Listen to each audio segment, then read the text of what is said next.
Good morning, students. Welcome to economics classes.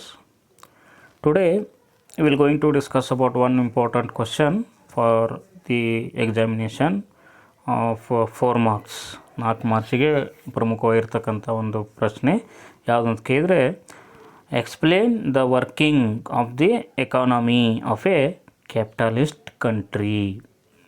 Explain the working of the economy ಅಂದರೆ ಏನಂತಕ್ಕಂಥದ್ದು, ಬಂಡವಾಳಶಾಹಿ ಅರ್ಥವ್ಯವಸ್ಥೆಯಲ್ಲಿ ಏನಂತಕ್ಕಂಥದ್ದು, ಬಂಡವಾಳಶಾಹಿ ದೇಶದಲ್ಲಿ ಆರ್ಥಿಕತೆ ಹೇಗೆ ಕೆಲಸ ಮಾಡ್ತದೆ ಅಂತಕ್ಕಂಥದ್ದನ್ನು ಕುರಿತು ಒಂದು ಪ್ರಶ್ನೆ ಇದೆ. Explain the working of the economy. Working of the economy ಅಂದರೆ ಅರ್ಥವ್ಯವಸ್ಥೆಯ ಕಾರ್ಯಾಚರಣೆ ಅಂತಕ್ಕಂಥದ್ದು. ಎಲ್ಲಿ ಅಂತ ಕೇಳಿದರೆ ಅಥವಾ ಯಾವುದ್ರದ್ದು ಇಲ್ಲಿ ಅಂತ ಕೇಳಿದ್ರೆ ಆಫ್ ಎ ಕ್ಯಾಪಿಟಲಿಸ್ಟ್ ಕಂಟ್ರಿ ಅಂದರೆ ಬಂಡವಾಳಶಾಹಿ ರಾಷ್ಟ್ರದಲ್ಲಿ ಆರ್ಥಿಕ ಕಾರ್ಯಾಚರಣೆ ಹೇಗಿರ್ತದೆ ಅಂತಕ್ಕಂಥದ್ದು ಕುರಿತು ವಿವರಿಸಿ ಅಂತಕ್ಕಂಥ ಪ್ರಶ್ನೆ ಇರ್ತದೆ. Explain the working of the economy of A capitalist country ಅಂತ ಕೂಡ ನಾವು ಹೇಳ್ತೀವಿ. ಏನಿದೆ ಅಂತಕ್ಕಂಥದ್ದು ಅಥವಾ ಬಂಡವಾಳಶಾಹಿ ಅರ್ಥವ್ಯವಸ್ಥೆಯಲ್ಲಿ ಆರ್ಥಿಕತೆ ಹೇಗೆ ಕಾರ್ಯಾಚರಣೆ ಮಾಡ್ತದೆ ಅಂತಕ್ಕಂಥದ್ದು ಕುರಿತು ಇಲ್ಲಿ ನಾವು ಡಿಸ್ಕಸ್ ಮಾಡೋಣ ಅಂತಕ್ಕಂಥದ್ದು. Capitalist economy can be defined as an economy in which most of the economic activities have the following characteristics. ಅದರ ಮುಖಾಂತರ ಬಂಡವಾಳಶಾಹಿ ಅರ್ಥವ್ಯವಸ್ಥೆ ಅಂತ ಕೂಡ ನಾವು ಹೇಳ್ತೀವಿ ಅಂತಕ್ಕಂಥದ್ದು. ಬಂಡವಾಳಶಾಹಿ ಅರ್ಥವ್ಯವಸ್ಥೆನ ನಾವು ಹೇಗೆ ಡಿಫೈನ್ ಮಾಡ್ಬೋದು ಅಂತ ಕೂಡ ಹೇಳಿದರೆ, ವ್ಯಾಖ್ಯಾನಿಸ್ಬೋದು ಅಂತ ಕೂಡ ಹೇಳ್ತಕ್ಕಂಥದ್ದು ಕೇಳಿದರೆ ಏನಂತಕ್ಕಂಥದ್ದು, ಈ ಮುಂದಿನ ಅಂಶಗಳ ಮುಖಾಂತರ ಅಥವಾ ಲಕ್ಷಣಗಳ ಮುಖಾಂತರ ಆರ್ಥಿಕ ಚಟುವಟಿಕೆಗಳು ನಡೀತಾವೆ ಅನ್ನೋದ್ರ ಮುಖಾಂತರ ನಾವು ವ್ಯಾಖ್ಯಾನಿಸ್ಬೋದು ಅಂತ ಕೂಡ ಹೇಳ್ತಾರೆ. Capitalist economy can be defined as an economy in which most of the economic activities have the following characteristics. ಅಂದರೆ ಆರ್ಥಿಕ ಚಟುವಟಿಕೆಗಳು ಈ ಮುಂದಿನ ಲಕ್ಷಣಗಳನ್ನು ಹೊಂದಿರ್ತವೆ. ಎಲ್ಲೆಂದರೆ ಬಂಡವಾಳಶಾಹಿ ಅರ್ಥವ್ಯವಸ್ಥೆಯಲ್ಲಿ ಅನ್ನೋದ್ರ ಮುಖಾಂತರ ವ್ಯಾಖ್ಯಾನಿಸಬಹುದು ಅಂತ ಕೂಡ ಹೇಳ್ಬೋದು.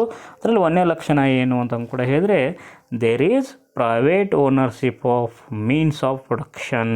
ಏನಂತ ಕೂಡ ಹೇಳ್ತೀರಿ, ಖಾಸಗಿ ಒಡೆತನ ಇರ್ತದೆ ಅಂತ ಕೂಡ ಹೇಳ್ತಕ್ಕಂಥದ್ದು ಅಥವಾ ಖಾಸಗಿ ಮಾಲೀಕತ್ವ ಇರ್ತದೆ ಅಂತ ಕೂಡ ಹೇಳ್ಬೋದು ಅಂತಕ್ಕಂಥದ್ದು. ಎಲ್ಲಿ ಖಾಸಗಿ ಮಾಲೀಕತ್ವ ಇರ್ತದೆ ಅಂತ ಕೇಳಿದರೆ, there is a private ownership of what means of production. ಅಂದರೆ ಮೀನ್ಸ್ ಆಫ್ ಪ್ರೊಡಕ್ಷನ್ ಅಂದರೆ ಉತ್ಪಾದನಾಂಗಗಳ ಸಾಧನಗಳಲ್ಲಿ ಯಾರ ಮಾಲೀಕತ್ವ ಇರ್ತದೆ ಅಂತ ಕೂಡ ಹೇಳಿದರೆ ಖಾಸಗಿ ಮಾಲೀಕತ್ವ ಇರ್ತದೆ.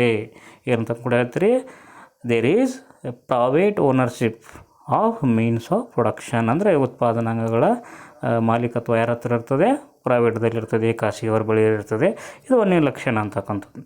ಎರಡನೇ ಲಕ್ಷಣ ಏನಂದರೆ, production takes place for selling the output. ಅದರ ಮುಖಾಂತರ ಎರಡನೇ ಲಕ್ಷಣ ಬಂಡವಾಳಶಾಹಿ ಅರ್ಥವ್ಯವಸ್ಥೆದು ಏನು ಅಂತ ಕೂಡ ಹೇಳಿದರೆ, ಉತ್ಪಾದನೆ ಯಾವುದಕ್ಕೋಸ್ಕರ ನಾವು ಕೈಗೊಳ್ತೀವಿ, ಉತ್ಪಾದನಾ ಪ್ರಕ್ರಿಯೆ ಎದಕ್ಕೋಸ್ಕರ ಇರ್ತದೆ ಅಂತಕ್ಕಂಥದ್ದು ಎರಡನೇ ಪ್ರಶ್ನೆ ಆಗಿದೆ ಅಂತ ಕೂಡ ಹೇಳ್ತೀರಿ. Production takes place for what selling the output. ನಾವು ಉತ್ಪಾದನೆ ಮಾಡೋದು ಯಾಕಂದರೆ ಮಾರಾಟ ಮಾಡಲಿಕ್ಕೇ. ಅಂದರೆ ಬಂಡವಾಳಶಾಹಿ ಅರ್ಥವ್ಯವಸ್ಥೆಗಳು ಉತ್ಪಾದನೆ ಯಾಕೆ ಮಾಡ್ತಾವೆ ಅಂತ ಕೇಳಿದರೆ ಮಾರಾಟ ಮಾಡಲಿಕ್ಕೇ ಉತ್ಪಾದನೆಯನ್ನು ಮಾಡ್ತವೆ ಅನ್ನೋದು ಎರಡನೇ ಲಕ್ಷಣ. ಮೂರನೇ ಲಕ್ಷಣ ಏನಿದೆ ಅಂತ ಕೂಡ ಹೇಳಿದರೆ, there is sale and purchase of labour service at a price. ಅದ್ರ ಮುಖಾಂತರ ಏನಂತ ಕೂಡ ಹೇಳ್ತೀರಿ, ಬಂಡವಾಳಶಾಹಿ ಅರ್ಥವ್ಯವಸ್ಥೆಯಲ್ಲಿ ಏನು ಕಂಡು ಬರ್ತದೆ ಅಂತ ಕೂಡ ಹೇಳಿದರೆ sale and purchase of labour service ಅಂತ ಕೂಡ ಹೇಳ್ತೀವಿ. ಅಂದರೆ ಏನಂತಕ್ಕಂಥದ್ದು, ಬಂಡವಾಳಶಾಹಿ ಅರ್ಥವ್ಯವಸ್ಥೆಯಲ್ಲಿ ಲೇಬರನ್ನು ಮಾರಾಟ ಮಾಡುವ ಮತ್ತು ಕೊಂಡುಕೊಳ್ಳುವ ವ್ಯವಸ್ಥೆ ಕಂಡು ಬರ್ತದೆ ಅಂತ ಕೂಡ ಹೇಳ್ತೀರಿ. ಎದಕ್ಕೆ ಮಾರಾಟ ಮಾಡುವ ಮತ್ತು ಕೊಂಡುಕೊಳ್ಳುವ ವ್ಯವಸ್ಥೆ ಅಂದರೆ ಬೆಲೆಗೆ ಏನಂತಕ್ಕಂಥದ್ದು ಶ್ರಮವನ್ನು ಕೊಳ್ಳುವ ಮಾರುವ ವ್ಯವಸ್ಥೆ ಕಂಡು ಬರ್ತದೆ ಅಂತ ಹೇಳ್ತೀವಿ ಅಂತ ಕೂಡ ಹೇಳ್ತೀರಿ. ಅದನ್ನೇ ನಾವೇನಂತ ಕರಿತೀವಿ ಅಂದರೆ ವೇಜ್ ರೇಟ್ ಅಂತ ಕರಿತೀವಿ. ವೇಜ್ ರೇಟ್ ಅಂದರೆ ಕೂಲಿ ದರ ಅಂಥೇಳಿ ಕರಿತೀವಿ ಅಂತ ಕೂಡ ಹೇಳಬಹುದು. There is sale and purchase of labour service at price is called wage rate ಅಂತ ಕೂಡ ಹೇಳ್ತೀರಿ. ಅಂದರೆ ಬೆಲೆಗೆ ನಾವು ಲೇಬರ್ ಸರ್ವಿಸನ್ನು, ಶ್ರಮ ಸೇವೆಯನ್ನು ಮಾರಾಟ ಮಾಡ್ತೀವಿ ಅಂತ ಕೊಂಡ್ಕೊಳ್ತೀವಿಲ್ಲ, ಅದಕ್ಕೆ ನಾವು ಹೇಳ್ತೀವಿ ಕೂಲಿ ದರ ಅಂತ ಕರಿತೀವಿ ಅಂತಕ್ಕಂಥದ್ದು ಹೇಳ್ಬೋದು. These are the 3 main characteristics of the capitalistic economy ಅಂತ ಕೂಡ ಹೇಳ್ಬೋದು. Then in a capitalistic or capitalist country, production activities are mainly carried out by capitalist enterprises. ಅದೇ ರೀತಿಯಾಗಿ ಈ ರೀತಿಯಾಗಿರ್ತಕ್ಕಂಥ ಬಂಡವಾಳಶಾಹಿ ಅರ್ಥವ್ಯವಸ್ಥೆಯಲ್ಲಿ ಉತ್ಪಾದಕ ಚಟುವಟಿಕೆಗಳನ್ನು ಯಾರು ಕೈಗೊಳ್ತಾರೆ ಅಂತ ಕೂಡ ಹೇಳಿದರೆ carried out by capitalist enterprises. ಅಂದರೆ ಬಂಡವಾಳಶಾಹಿ ಉದ್ದಿಮೆದಾರರು ಉತ್ಪಾದನಾ ಚಟುವಟಿಕೆಗಳನ್ನು ಎಲ್ಲಿ ಕಂಡುಕೊಳ್ತಾರೆ? ಬಂಡವಾಳಶಾಹಿ ಅರ್ಥವ್ಯವಸ್ಥೆಯಲ್ಲಿ ಕೈಗೊಳ್ತಾರೆ ಅಂತಕ್ಕಂಥ ಪಾಯಿಂಟನ್ನು ನೆನಪಿಟ್ಟುಕೊಡ್ರಿ. ಇನ್ನೇ capitalist country production activities are mainly carried out by capitalist enterprises. A typical capitalist enterprise has one or several entrepreneurs. ಅದರ ಮುಖಾಂತರ ಏನಂತಕ್ಕಂಥದ್ದು ಈ ರೀತಿಯಾಗಿರ್ತಕ್ಕಂಥ ಅರ್ಥವ್ಯವಸ್ಥೆಯಲ್ಲಿ ಏನಂತಕ್ಕಂಥದ್ದು ಕೂಡ ಹೇಳ್ತೀರಿ, ಉದ್ದಿಮೆದಾರ ಅಥವಾ ಉದ್ದಿಮೆಗಳು ಏನಂತಕ್ಕಂಥದ್ದು ಸಾಕಷ್ಟು ಉದ್ದಿಮೆದಾರನ ಹೊಂದಿರಬಹುದು ಅಥವಾ ಒಬ್ಬನೇ ಉದ್ದಿಮೆದಾರನನ್ನು ಹೊಂದಿರಬಹುದು. A typical capitalist enterprise has one or several entrepreneurs. Entrepreneurs are those who exercise control over the major decisions and bear a large part of the risk associated with the firm ಅಂತಕ್ಕಂಥದ್ದು. ಅದೇ ರೀತಿಯಾಗಿ ಈ ಎಂಟರ್ಪ್ರೆನ್ಯೂರ್ಸ್ ಉದ್ದಿಮೆದಾರರು ಅಂತಕ್ಕಂಥ ಕೂಡ ಹೇಳ್ತೀವಿ. ಅವರೇ ಏನಂತಕ್ಕಂಥ ಕೂಡ ಹೇಳ್ತೀರಿ, ಉದ್ದಿಮೆ ವ್ಯವಸ್ಥೆ ಮೇಲೆ ಏನಂತಕ್ಕಂಥದ್ದು ನಿಯಂತ್ರಣವನ್ನು ಹೊಂದಿರ್ತಾರೆ ಅಂತಕ್ಕಂಥ ಕೂಡ ಹೇಳ್ತೀರಿ. ಅದೇ ರೀತಿಯಾಗಿ ತೀರ್ಮಾನ ಕೈಗೊಳ್ಳೋದ್ರಲ್ಲಿ ಏನಂತಕ್ಕಂಥದ್ದು ಪ್ರಾಮುಖ್ಯತೆಯನ್ನು ಹೊಂದಿರ್ತಾರೆ ಅಂತಕ್ಕಂಥದ್ದು. ಅದೇ ರೀತಿಯಾಗಿ ಏನಂತಕ್ಕಂಥದ್ದು ಏನಾದರೂ ತೊಂದರೆಗಳು ಅಂತಕ್ಕಂಥದ್ದು ಅಥವಾ ಉದ್ದಿಮೆಗೆ ಸಂಬಂಧಪಟ್ಟಿರ್ತಕ್ಕಂಥ ಏನಾದರೂ ಸಮಸ್ಯೆಗಳು ಬಂದರೆ ಅವುಗಳನ್ನು ಸಹಿಸುವ ಒಂದು ವ್ಯವಸ್ಥೆಯನ್ನೇ ಅವರೇ ಹೊಂದಿರ್ತಾರೆ ಅಂತಕ್ಕಂಥದ್ದು ಮುಖ್ಯವಾಗ್ತದೆ. Entrepreneurs are those who exercise control over the what major decisions. ಏನೋ ತೀರ್ಮಾನ ಕೈಗೊಳ್ಳೋದ್ರು ಯಾರ ಹತ್ರ ಇರ್ತದೆ? ಎಂಟರ್ಪ್ರೆನ್ಯೂರ್ಸ್ ಹತ್ರನೇ ಇರ್ತದೆ ಅಂತ ಕೂಡ ಹೇಳ್ಬೋದು. ಆ್ಯಂಡ್ ಬಿಯರ್ ಎ ವಾಟ್ ಏನನ್ನು ಸಹಿಸ್ತಾರೆ ಅಥವಾ ಜವಾಬ್ದಾರಿಯನ್ನು ಹೊರ್ತಾರೆ ಅಂತ ಕೇಳಿದರೆ, and bear a large part of the risk associated with what the firm ಸಂಬಂಧಪಟ್ಟಿರ್ತಕ್ಕಂಥ ದೊಡ್ಡ ಪ್ರಮಾಣದ ಒಂದು ತೊಂದರೆಗಳನ್ನು ಅವರೇ ಬಿಯರ್ ಮಾಡುವಂಥ ಒಂದು ವ್ಯವಸ್ಥೆಯನ್ನು ಸಹಿಸುವಂಥ ಒಂದು ವ್ಯವಸ್ಥೆಯನ್ನು ಹೊಂದಿರ್ತಾರೆ ಅಂತಕ್ಕಂಥದ್ದು. They may themselves supply the capital needed to run the enterprise or they may borrow the capital. ಅದ್ರ ಮುಖಾಂತರ ಏನಂತಕ್ಕಂಥದ್ದು ಉದ್ದಿಮೆಯನ್ನು ನಡೆಸಬೇಕಾದ್ರೆ ಏನು ಬೇಕಾಗ್ತದೆ? ಬಂಡವಾಳ ಬೇಕಾಗ್ತದೆ ಅಂತಕ್ಕಂಥದ್ದು. ಅದ್ರ ಮುಖಾಂತರ ಬಂಡವಾಳವನ್ನು ಏನಂತಕ್ಕಂಥದ್ದು ತಾವೇ ಹಾಕಬಹುದು ಅಂತಕ್ಕಂಥದ್ದು. ತಮ್ಮ ಉದ್ದಿಮೆ ನಡೆಸಬೇಕಾದ್ರೆ ಉದ್ದಿಮೆಯನ್ನು ಪ್ರಕ್ರಿಯೆಯನ್ನು ಮುಂದುವರಿಸಬೇಕಾತಂದರೆ ಉತ್ಪಾದನಾ ಪ್ರಕ್ರಿಯೆಯನ್ನು ಮುಂದುವರಿಸಬೇಕಾದ್ರೆ ಬಂಡವಾಳವನ್ನು ತಾವೇ ಹಾಕಬಹುದು, ತಾವೇ ತೊಡಗಿಸ್ಬೋದು. ಇಲ್ಲಂತಂದರೆ ದೇಮೆ ಬಾರೋ ಅಂತಕ್ಕಂಥದ್ದು ಅಂದರೆ ಬೇರೆಯವರಿಂದ ಬಂಡವಾಳವನ್ನು ತೆಗೆದುಕೊಂಡು ಬರ್ಬೋದು ಅಥವಾ ಬೇರೆಯವರಿಂದ ಬಂಡವಾಳವನ್ನು ಪಡಿಬಹುದು ಅಂತಕ್ಕಂಥದ್ದು ಮುಖ್ಯವಾಗಿರ್ತಕ್ಕಂಥ ಅಂಶ. ಇನ್ನೇ capitalist country, production activities are mainly carried out by capitalist enterprise. A typical capitalist enterprise has one or more entrepreneurs or several entrepreneurs. Entrepreneurs are those who exercise control over the major decisions and bear a large part of the risk associated with the firm. And they may themselves supply the capital needed to run the enterprise or may borrow the capital. ಅಂದರೆ ಅಂತಕ್ಕಂಥದ್ದು ಈಗಾಗಲೇ ಹೇಳಿದಂತೆ ಈ ರೀತಿಯಾಗಿರ್ತಕ್ಕಂಥ ಅರ್ಥವ್ಯವಸ್ಥೆಯಲ್ಲಿ ಉತ್ಪಾದನಾ ಚಟುವಟಿಕೆಗಳನ್ನು ಕೈಗೊಳ್ಳೋರು ಯಾರಾಗಿರ್ತಾರೆ? ಬಂಡವಾಳಶಾಹಿ ಉದ್ದಿಮೆದಾರನಾಗಿರ್ತಾರೆ. ಅದರ ಮುಖಾಂತರ ಬಂಡವಾಳಶಾಹಿ ಉದ್ದಿಮೆ ವ್ಯವಸ್ಥೆ ಏನು ಮಾಡ್ಬೋದು? ಒಬ್ಬನೇ ಉದ್ದಿಮೆದಾರನ ಹೊಂದಿರ್ಬೋದು ಅಥವಾ ಸಾಕಷ್ಟು ಉದ್ದಿಮೆದಾರನನ್ನು ಕೂಡ ಹೊಂದಿರಬಹುದು. ಅದೇ ರೀತಿಯಾಗಿ ಈ ಉದ್ದಿಮೆದಾರನು ಏನಂತಕ್ಕಂಥದ್ದು ಸಾಕಷ್ಟು ನಿರ್ಣಯವನ್ನು ತೆಗೆದುಕೊಳ್ಳಲಿಕ್ಕೆ ತಾನೇ ಸ್ವತಂತ್ರನಾಗಿರ್ತಾನೆ, ತಾನೇ ತೆಗೆದುಕೊಳ್ಬೋದು ಅಥವಾ ನಿಯಂತ್ರಿಸಬಹುದು ನಿರ್ಣಯಗಳನ್ನು ಅಂತ ಕೂಡ ಹೇಳ್ಬೋದು. ನಿರ್ಣಯಗಳನ್ನು ಮತ್ತು ಇನ್ನಿತರ ವ್ಯವಸ್ಥೆಗಳನ್ನು ನಿಯಂತ್ರಣ ಮಾಡ್ಬೋದು ಅಂತ ಹೇಳ್ತೀರಿ. ಅದರ ಮುಖಾಂತರ ಉದ್ದಿಮೆ ಸಂಬಂಧಪಟ್ಟಿರ್ತಕ್ಕಂಥ ಸಾಕಷ್ಟು ಏನಂತಕ್ಕಂಥದ್ದು ರಿಸ್ಕ್ಗಳು ಬರ್ಬೋದು, ಅದನ್ನು ಕೂಡ ಸಹಿಸುವಂಥ ಸಾಮರ್ಥ್ಯವನ್ನು ಹೊಂದಿರ್ತಾನೆ ಅಂತಕ್ಕಂಥದ್ದು. ಅದರ ಮುಖಾಂತರ ಏನಂತಕ್ಕಂಥದ್ದು ಉದ್ದಿಮೆ ನಡೆಸಬೇಕಾದ್ರೆ ಬಂಡವಾಳ ಬೇಕಾಗ್ತದೆ. ಬಂಡವಾಳದ ಪೂರೈಕೆಯನ್ನು ಇವನೇ ಮಾಡ್ಬೋದು ಸ್ವಂತ, ಇಲ್ಲಂತಂದರೆ ಬೇರೆ ಕಡೆಯಿಂದ ಪಡೆದುಕೊಳ್ಳಬಹುದು ಅಂತಕ್ಕಂಥದ್ದು ಇನ್ನೊಂದು ಮುಖ್ಯವಾಗಿರ್ತಕ್ಕಂಥ ಅಂಶ ಅಂತಕ್ಕಂಥದ್ದು.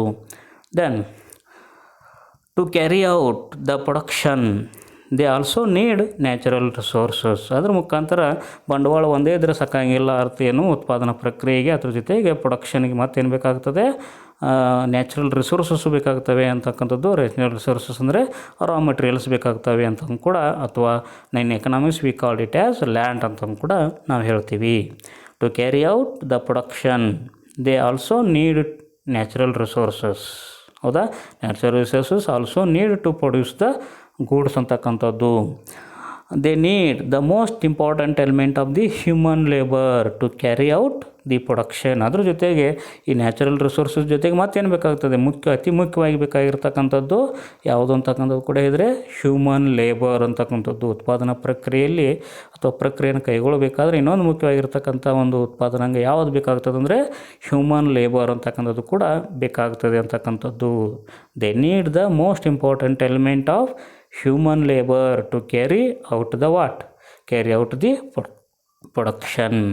This is called as labour. ಇದನ್ನು ನಾವೇನಂತ ಕರಿತೀವಿ, ಲೇಬರ್ ಅಂತ ಕರಿತೀವಿ. ಹ್ಯೂಮನ್ ಲೇಬರನ್ನು in economics we called it as labour ಅಂತ ಕೂಡ ಹೇಳ್ತಕ್ಕಂಥದ್ದು. Labour is another important factors of production in the economics ಅಂತ ಕೂಡ ಹೇಳಬಹುದು. This is after producing output with the help of land, labour and capital. ಅಂದರೆ ಏನಂತಕ್ಕಂಥದ್ದು, ನಾವು ಏನನ್ನು ಬಳಸ್ಕೊಂಡು ಉತ್ಪಾದನೆಯನ್ನು ಮಾಡ್ತೀವಿ ಅಂತ ಕೂಡ ಹೇಳ್ತೀವಿ. ಭೂಮಿ, ಶ್ರಮ, ಬಂಡವಾಳವನ್ನು ಬಳಸ್ಕೊಂಡು ಏನು ಮಾಡ್ತೀವಿ ನಾವು ಉತ್ಪಾದನೆಯನ್ನು ಮಾಡ್ತೀವಿ ಅಂತ ಕೂಡ ಹೇಳ್ತೀರಿ. After producing output with the help of land, labour and capital, the entrepreneurs sells the product in the market to earn money is called revenue. ನಾವೇನು ಮಾಡ್ತೀವಿ, ಎಲ್ಲ ಉತ್ಪಾದನೆಗಳನ್ನು ಬಳಸ್ಕೊಂಡು ಉತ್ಪಾದನಾಕಾರ ಏನು ಮಾಡ್ತಾನೆ, ಉತ್ಪಾದನೆ ಮಾಡಿದ ನಂತರ ಏನು ಮಾಡ್ತಾನೆ, ಉತ್ಪನ್ನವನ್ನು ಮಾರುಕಟ್ಟೆಯಲ್ಲಿ ಮಾರಾಟ ಮಾಡ್ತಾನೆ ಅಂತ ಕೂಡ ಹೇಳ್ತೀರಿ. ಈ ರೀತಿಯಾಗಿರ್ತಕ್ಕಂಥ ಒಂದು ಉತ್ಪನ್ನವನ್ನು ಮಾರುಕಟ್ಟೆಯಲ್ಲಿ ಮಾರಾಟ ಮಾಡೋದ್ರಿಂದ entrepreneur going to earn the money, ಹಣವನ್ನು ಗಳಿಸ್ತಾನೆ ಅಂತ ಕೂಡ ಹೇಳ್ತೀರಿ. ಆ ಹಣವನ್ನು ಗಳಿಸೋದಕ್ಕೆ ನಾವೇನಂತ ಕರಿತೀವಿ, ರೆವಿನ್ಯೂ ಅಂತ ಕರಿತೀವಿ ಅಂತ ಕೂಡ ಹೇಳ್ತಕ್ಕಂಥದ್ದು. After producing output with the help of land, labour and capital, the entrepreneurs sells the product in the market to earn money ಅಂತ ಕೂಡ ಹೇಳ್ತೀರಿ. ಈಸ್ ಕಾಲ್ಡ್ ರೆವಿನ್ಯೂ ಅಂತಕ್ಕಂಥದ್ದು. ಏನಂದರೆ ಹಣವನ್ನು ಗಳಿಸಲಿಕ್ಕೆ ಮಾರುಕಟ್ಟೆಯಲ್ಲಿ ಮಾರಾಟ ಮಾಡ್ತಾನೆ ಉದ್ದಿಮೆದಾರ ಈ ಸರಕು ಮತ್ತು ಸೇವೆಗಳನ್ನು ಉತ್ಪಾದನೆ ಮಾಡಿದಾಗ. ಯಾವುದ್ರ ಮುಖಾಂತರ ಲ್ಯಾಂಡ್, ಲೇಬರ್, ಕ್ಯಾಪಿಟಲನ್ನು ಬಳಸ್ಕೊಂಡು ಉತ್ಪಾದನೆ ಮಾಡಿ ಸರಕು ಸೇವೆಗಳನ್ನು ಉತ್ಪಾದನೆ ಮಾಡಿರ್ತಕ್ಕಂಥ ಸರಕು ಸೇವೆಗಳನ್ನು ಮಾರುಕಟ್ಟೆಯಲ್ಲಿ ಮಾರಾಟ ಮಾಡ್ತಾನೆ. ಯಾಕೆ ಮಾಡ್ತಾನೆ ಅಂದರೆ ಹಣವನ್ನು ಗಳಿಸ್ಲಿಕ್ಕೆ ಮಾಡ್ತಾನೆ. ಅದು ಹಣ ಗಳಿಕೆಯನ್ನು ನಾವೇನಂತ ಕರಿತೀವಿ, ಆದಾಯ ಅಂಥೇಳಿ ಕರಿತೀವಿ. ಯಾರ್ದು ಆದಾಯ ಆಗ್ತದೆ, ಅದು ಎಂಟರ್ಪ್ರೆನ್ಯೂರ್ಸ್ದು ಏನಾಗ್ತದೆ, ರೆವಿನ್ಯೂ ಆಗ್ತದೆ. Part of the revenue is paid out as rent for land. ಅದ್ರ ಮುಖಾಂತರ ಏನು ರೆವಿನ್ಯೂವನ್ನು ಅರ್ನ್ ಮಾಡ್ತಾನೆ ಯಾರು, ಎಂಟರ್ಪ್ರೆನ್ಯೂರ್ ಅಂತಕ್ಕಂಥದ್ದು. Have to pay what is that as a reward to the factors of production ಅಂತ ಕೂಡ ಹೇಳ್ತಕ್ಕಂಥದ್ದು. ಅಂದರೆ ಗಳಿಸಿರ್ತಕ್ಕಂಥ ಆದಾಯವನ್ನು ತಾನೇ ಇಟ್ಕೋಂಗೆ ಬರೋಂಗಿಲ್ಲ, ಅದನ್ನು ಏನು ಮಾಡಬೇಕಾಗುತ್ತೆ, ರಿವಾರ್ಡ್ ಆಗಿ ಕೊಡಬೇಕಾಗುತ್ತೆ. ಯಾರಿಗೆ, ಉತ್ಪಾದನಾಂಗಗಳಲ್ಲಿ ಯಾವುದನ್ನು ನಾವು ಉತ್ಪಾದನಾ ಪ್ರಕ್ರಿಯೆ ಬಳಸ್ಕೊಂಡಿದೆಯಲ್ಲ ಅವುಗಳಿಗೆ ಪ್ರತಿಫಲವನ್ನು ಕೊಡಬೇಕಾಗುತ್ತೆ. ಯಾವ ರೂಪದಲ್ಲಿ ಪ್ರತಿಫಲ ಕೊಡ್ತಾರೆ ಅನ್ನೋದಕ್ಕೆ ಹೇಳ್ತಕ್ಕಂಥದ್ದು. Part of the revenue is paid out as rent for land. ಅಂದರೆ ಆದಾಯದ ಏನಂತಕ್ಕಂಥದ್ದು ಒಂದು ಭಾಗವನ್ನು ಗೇಣಿ ರೂಪದಲ್ಲಿ ಭೂಮಿಗೆ ಕೊಡ್ತೀವಿ. ಗೇಣಿ ರೂಪದಲ್ಲಿ ಅದಕ್ಕೆ ಕೊಡ್ತೀವಿ, ಭೂಮಿ ಕೊಡಬೇಕಾಗುತ್ತೆ ಅಂತಕ್ಕಂಥದ್ದು. ಇಂಟ್ರೆಸ್ಟ್ ಫಾರ್ ಕ್ಯಾಪಿಟಲ್, ಅದೇ ರೀತಿಯಾಗಿ ಬಡ್ಡಿ ರೂಪದಲ್ಲಿ ಏನದಕ್ಕೆ ಕೊಡಬೇಕಾಗುತ್ತೆ, ಬಂಡವಾಳಕ್ಕೆ ಕೊಡಬೇಕಾಗುತ್ತೆ. ಆ್ಯಂಡ್ ವೇಜ್ ಫಾರ್ ಲೇಬರ್, ಅದೇ ರೀತಿಯಾಗಿ ಶ್ರಮಕ್ಕೆ ಕೂಲಿಯನ್ನು ಕೊಡಬೇಕಾಗುತ್ತೆ. Part of the revenue is paid out as rent for land. ಅಂದರೆ ಭೂಮಿಗೆ ಗೇಣಿಯನ್ನು ಕೊಡಬೇಕಾಗುತ್ತೆ, ಬಂಡವಾಳಕ್ಕೆ ಬಡ್ಡಿಯನ್ನು ಕೊಡಬೇಕಾಗುತ್ತೆ, ಅದೇ ರೀತಿಯಾಗಿ ಶ್ರಮಕ್ಕೆ ಕೂಲಿಯನ್ನು ಕೊಡಬೇಕಾಗುತ್ತೆ. ಇಲ್ಲಿಂದ ಪಾರ್ಟ್ ಆಫ್ ದಿ ರೆವಿನ್ಯೂ ಅಂತ ಕೂಡ ಹೇಳ್ತಕ್ಕಂಥದ್ದು. And keeps the rest of the revenue as profit. ಅದ್ರ ಮುಖಾಂತರ ಇನ್ನು ಮೂರೋದರಲ್ಲಿ ನಾವು ಏನು ಕೊಟ್ಟ ನಂತರ ಏನು ಉಳಿತದೆ ಅದಕ್ಕೆ ನಾವೇನಂತ ಕರಿತೀವಿ, ಪ್ರಾಫಿಟ್ ಅಂತ ಕರಿತೀವಿ. ಅನ್ನು 3 ಕೊಟ್ಟರ ನಂತರ ಆದಾಯ ಉಳಿತದೆ, ಉಳಿದದ್ದನ್ನೇ ಏನಾಗ್ತದೆ, ಪ್ರಾಫಿಟ್ ಆಗ್ತದೆ. Profit is the reward of the entrepreneur or the organiser ಅಂತೇಳಿ ಹೇಳಬಹುದು. ಹೌದಾ, profit is the reward of entrepreneur or organiser. But profit is not compulsory, it is uncertain one, it is not certain ಅಂತಕ್ಕಂಥ ಪಾಯಿಂಟನ್ನು ನೆನಪಿಟ್ಟುಕೊಡ್ರಿ. Then profits are often used by the producers in the next period. ಹೌದಾ? ಏನಂತಕ್ಕಂಥ ಪ್ರಾಫಿಟ್ಸನ್ನು ಈ ಎಂಟ್ರಪ್ರಿನವರೇ ಮಾಡ್ಬೋದು, ಬಳಸ್ಕೋಬೋದು ಅಂತಕ್ಕಂಥದ್ದು. ಹೇಗೆ ಬಳಸ್ಬೇಕಂತ compulsory ಇಲ್ಲ, ಆದ್ರೆ ಬಳಸ್ಕೋಬೋದು ಆಫನ್ ಅಂತ ಕೂಡ ಹೇಳ್ತೀವಿ. Profits are often used by the producers in the next period to buy what? New machinery or to build new factories. ಅಂದರೆ ಹೊಸ ಮಷಿನರಿಗಳನ್ನು, ಯಂತ್ರೋಪಕರಣಗಳನ್ನು ಕೊಂಡ್ಕೊಳ್ಳಿಕ್ಕೆ ಅದನ್ನು ಪ್ರಾಫಿಟನ್ನು ಯಾರು ಉದ್ದಿಮೆದಾರರು ಬಳಸ್ಕೊಳ್ಬೋದು, ಅಥವಾ ಹೊಸ ಫ್ಯಾಕ್ಟ್ರಿಯನ್ನು ಕಟ್ಟಲಿಕ್ಕೆ ಬಳಸ್ಕೊಳ್ಬೋದು. So that production can be expanded. ಅದರ ಮುಖಾಂತರ ಉತ್ಪಾದನೆ ಏನಾಗ್ತದೆ? ಹೆಚ್ಚಾಗ್ತದೆ ಅಂತಕ್ಕಂಥದ್ದು. ಅದರ ಮುಖಾಂತರ ಉತ್ಪಾದನೆ ಏನಾಗ್ತದೆ? ಹೆಚ್ಚಾಗ್ತದೆ ಅಂತಕ್ಕಂಥ ಪಾಯಿಂಟನ್ನು ಹೇಳ್ಬೋದು. ಏನಂತಕ್ಕಂಥದ್ದು? Profits are often used by the producers in the next period to buy new machinery or to build new factories ಅಂತ ಕೂಡ ನಾವು ಹೇಳ್ಬೋದು. ಹೊಸ ಬಿಲ್ಡಿಂಗನ್ನು ಅಥವಾ ಹೊಸ ಮಷಿನರಿಯನ್ನು ಕೊಂಡುಕೊಳ್ಳಿಕ್ಕೆ ಬಳಸ್ಕೋಬೋದು. ಅದರ ಮುಖಾಂತರ ಏನಾಗ್ತದೆ? ಉತ್ಪಾದನೆ ಹೆಚ್ಚಾಗ್ತದೆ ಅಂತಕ್ಕಂಥದ್ದು. These expenses which raise productive capacity are examples of the investment expenditure. ಅದರ ಮುಖಾಂತರ ಈ ರೀತಿಯಾಗಿರ್ತಕ್ಕಂಥ ಖರ್ಚುಗಳು ಏನಾಗ್ತವೆ? ಉತ್ಪಾದನಾ ಪ್ರಕ್ರಿಯೆಯನ್ನು ಹೆಚ್ಚು ಮಾಡಲಿಕ್ಕೆ, ಉತ್ಪಾದನಾ ಒಂದು ಸಾಮರ್ಥ್ಯನ ಹೆಚ್ಚು ಮಾಡಲಿಕ್ಕೆ ಖರ್ಚುಗಳಾಗ್ತವೆ. ಇವುಗಳಿಗೆ ನಾವೇನಂತ ಕರಿಬೋದು? These are the examples of investment expenditure ಅಂತೇಳಿ ಕರಿಬೋದು. ಇವಕ್ಕನ್ನು ನಾವೇನಂತೀವಿ? ಹೂಡಿಕೆಯ ವೆಚ್ಚಗಳು ಅಂಥೇಳಿ ಕರಿಬೋದು ಅಂತಕ್ಕಂಥದ್ದು. ಏನಂತಕ್ಕಂಥದ್ದು? ಬರುವಂಥ ಲಾಭವನ್ನು ಏನು ಮಾಡು? ಮುಂದಿನ ಅವಧಿಯಲ್ಲಿ ಹೊಸ ಮಷೀನು ಅಥವಾ ಹೊಸ ಬಿಲ್ಡಿಂಗನ್ನು, ಫ್ಯಾಕ್ಟ್ರಿ ಬಿಲ್ಡಿಂಗನ್ನು ಕಟ್ಟಲಿಕ್ಕೆ ಬಳಸ್ಬೋದು. ಅದರಿಂದ ಉತ್ಪಾದನಾ ಪ್ರಕ್ರಿಯೆ ಹೆಚ್ಚಾಗ್ತದೆ. ಅದರ ಮುಖಾಂತರ ಏನು ಖರ್ಚಾಗ್ತದೆ, ಇದನ್ನು ನಾವೇನು ಅನ್ಬೋದು ಅಂತ ಕೂಡ ಹೇಳಿದ್ರೆ ಹೂಡಿಕೆ ವೆಚ್ಚ ಅಂತ ಕೂಡ ಕರಿಬಹುದು ಅಂತಕ್ಕಂಥದ್ದು. ಈ ರೀತಿಯಾಗಿ ಏನಾಗ್ತದೆ? ಏನು ಬಂಡವಾಳಶಾಹಿ ಅರ್ಥವ್ಯವಸ್ಥೆ ತನ್ನ ಕಾರ್ಯಾಚರಣೆಯನ್ನು ಮಾಡ್ತದೆ ಅಂಥೇಳಿ ಹೇಳ್ಬೋದು. ಓಕೆ, ಥ್ಯಾಂಕ್ ಯು, ಧನ್ಯವಾದ.